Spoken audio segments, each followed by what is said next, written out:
Hello friends, welcome back to my channel. कैसे हैं आप सब? होप आप सब अच्छे होंगे। जैसा कि आप सबको पता है, हमारी मैनेजमेंट अकाउंटिंग की सीरीज चल रही है, जिसमें आज हम अपना नेक्स्ट पार्ट पढ़ेंगे, जो कि है nature of financial statement. Basically ये जो चैप्टर 2 है, ये हमारा फाइनेंशियल स्टेटमेंट से रिलेटेड है। हम इसमें 3 वीडियो पढ़ चुके हैं चैप्टर 2 के। आज हम इसमें नेक्स्ट वीडियो पढ़ रहे हैं, जो कि है nature of financial statement. Financial statement किस नेचर का होता है, आइए स्टार्ट करते हैं।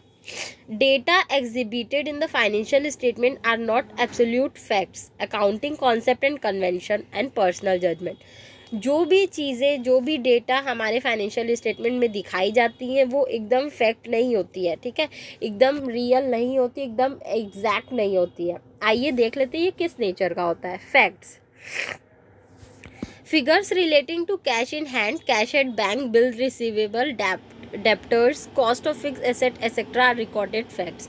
देखिए, जितने भी कैश से रिलेटेड ट्रांजैक्शन होते हैं ना, जैसे कि कंपनी के पास कैश इन हैंड कितना है, उसके बैंक में कैश कितना है, बीआर कितने का है, उसके डेटर्स कितने के हैं, उसके फिक्स एसेट्स का कॉस्ट कितना है, ये सारे क्या होते हैं? रिकॉर्डेड फैक्ट्स होते हैं। एक एज्यूम किया जाता है कि इतने इतने इतने के हैं, और फिर उसको फाइनेंशियल स्टेटमेंट में दिखाया जाता है, ठीक है। ये पूरे फैक्ट्स फिगर्स होते हैं कि मतलब जितने जितने के होते हैं उतने उतने के हम लोग क्या करते हैं, फाइनेंशियल स्टेटमेंट में दिखाते हैं।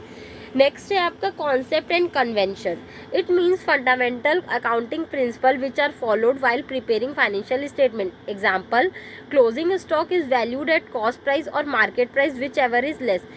कॉन्सेप्ट एंड कन्वेंशन का मतलब क्या होता है? जब हमारी फाइनेंशियल स्टेटमेंट प्रिपेयर की जाती है तो पर्टिकुलर एक अकाउंटिंग प्रिंसिपल को फॉलो किया जाता है जब फाइनेंशियल स्टेटमेंट बनाया जाएगा। तो जैसे कि एग्जांपल में ले लेते हैं, जो क्लोजिंग स्टॉक है, ठीक है, उसको हमें कॉस्ट प्राइस पे दिखाना है या मार्केट प्राइस पे दिखाना है। दोनों में से जो कम होगा, ठीक है। क्लोजिंग स्टॉक मान लीजिए कॉस्ट प्राइस वाली ज़्यादा है और मार्केट प्राइस वाली कम है, तो जो दोनों में से कम है, यानी मार्केट प्राइस वाली कम है, तो हम लोग जब भी क्लोजिंग स्टॉक दिखाएंगे तो मार्केट प्राइस पे दिखाएंगे, ठीक है। एक पर्टिकुलर प्रिंसिपल फॉलो किए जाते हैं हर एक अमाउंट को दिखाने के लिए कि आप उस अमाउंट को किस चीज़ पे दिखाना चाहेंगे, और वही प्रिंसिपल हमेशा फॉलो होता है।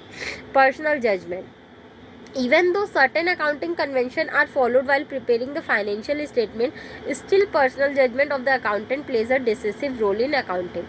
हाँ, हम लोग मानते हैं कि जब भी हम लोग अकाउंटिंग कन्वेंशन करते हैं, ठीक है, जब भी फाइनेंशियल स्टेटमेंट प्रिपेयर करते हैं तो उसमें क्या किया जाता है, एक प्रिंसिपल फॉलो किए जाते हैं, लेकिन उसके बाद भी जो हमारे मैनेजमेंट होती है उनका पर्सनल जजमेंट बहुत ज़्यादा इम्पॉर्टेंट होता है किसी भी तरीके के डिसीज़न को लेने के लिए जब फाइनेंशियल स्टेटमेंट प्रिपेयर किए जाते हैं। तो जब भी फाइनेंशियल रिपोर्ट प्रिपेयर किए जाते हैं तो उसके लिए कोई ना कोई प्रिंसिपल ज़रूर फॉलो किए जाते हैं, लेकिन उसके बावजूद भी जो हमारे मैनेजमेंट है उनका रोल, उनका पर्सनल जजमेंट, उनके पर्सनल डिसीज़न बहुत ज़्यादा इम्पोर्टेंस होते हैं।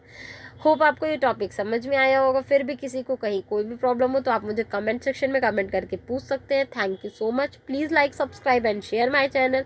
किसी को इस सब्जेक्ट या किसी भी सब्जेक्ट के नोट्स परचेस करने हैं तो वो मेरा डिस्क्रिप्शन बॉक्स चेक कर सकता है। Thank you.